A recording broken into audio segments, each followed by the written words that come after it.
The penultimate regular season meeting between the Marlins and the Sharks goes to the visitors tonight as Wilmington comes in and puts 15 big ones up on the scoreboard to tie up the season series at 5 apiece heading into tomorrow's season finale at Buck Hardy Field. We're live from the Rock, wrapping things up between the Marlins and the Sharks. Trey Keenan strung alongside Lance Williams and Christian Doms.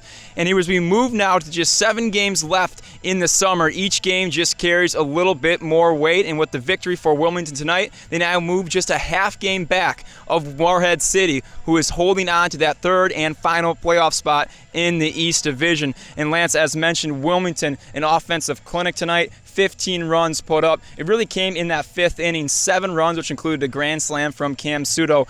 This is a Wilmington team. We talked about it over the course of the pregame show and even all season long. They rank 15th in batting average, on-base percentage, hits, OPS, and slugging percentage. But really, they turned it on tonight. Yeah, I don't know where that last ranking CPL offense was tonight, Trey. It was a 9-2 lead for Morehead City, and that crumbled with that 5th inning, like you mentioned. They scored 7 runs. Of course, the grand slam by Cam Sudo being the headliner in that.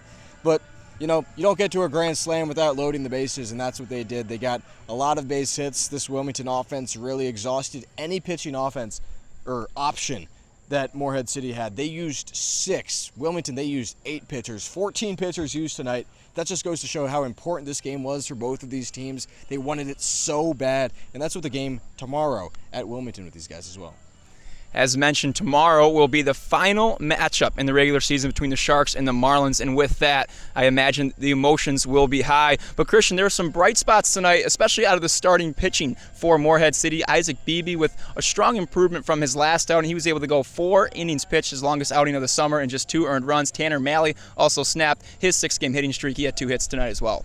Yeah, there are some bright spots. 10 runs on the scoreboard. They'll definitely take that for the Morehead City offense, but they just kind of ran out of gas after that 4th inning. But you did mention Tanner Malley. He came into tonight's game 0 of 20 from the plate across his last 6 games. He gets on base 3 times with a base knock tonight. And then, Isaac Beebe, he did struggle in his first 2 appearances for Morehead City, but comes on the mound, it delivers 4 innings, gives up just 2 runs to the Sharks. It ended up being a lot more for Wilmington after that, but it's been a trend of some decent starts we've seen in the last few games for Morehead City. I think the big thing going forward as the regular season wraps up for the Fish is just cleaning up some things in the bullpen. I think tonight, honestly, a bit of an anomaly from the Sharks. You got 2 home runs from Cam Sudo. There's not much you could really do about that. And, still some bright spots for Morehead City. Hopefully the offense can keep it up tomorrow. This is an offense that has now scored double-digit runs in back-to-back games. First time that's happened in a while for Morehead City. And going tomorrow to Buck Hardy Field, a ballpark not very friendly to the hitters. If Morehead City can maybe continue the pace for more of the 9 innings as they did tonight against the Sharks, could bode a lot better for the Fish.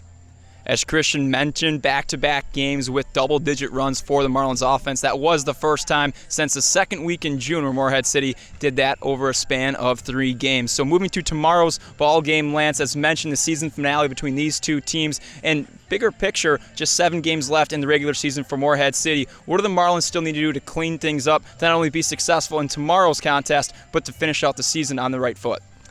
Well, the goal is to make the postseason. So, with those 7 games, right now, they're still in the driver's seat. That's the important thing to remember after a brutal game like this. You allow your season-high 15 runs for the 2nd time this season against an offense that's not very good. But you're looking at Wilmington. You still have a half game up on them. But you have to remember, that's the 11th game of the season series. It's tied at 5. If there are any tiebreaker implications that come in to play next week when the season's all said and done, you might look back at that game and say, we needed that one, and that's going to be the mentality that the Marlins have to have going into that big matchup. But should be interesting because of the pitching. A lot of pitchers used today. I mentioned 14 total, 8 for the Sharks, 6 for the Marlins. Pitching will be perhaps limited after those 2 teams went full throttle into this one. So we'll see what it looks like tomorrow. A lot on the line for the 11th and final meeting between the Sharks and the Marlins. First pitch scheduled for 7:05 at Buck Hardy Field. Myself and Christian Doms will be on the call. finally signing off from the Rock. Morehead City drops the 10th meeting between themselves and the Sharks, 15-10. We will talk to you tomorrow on Mixler.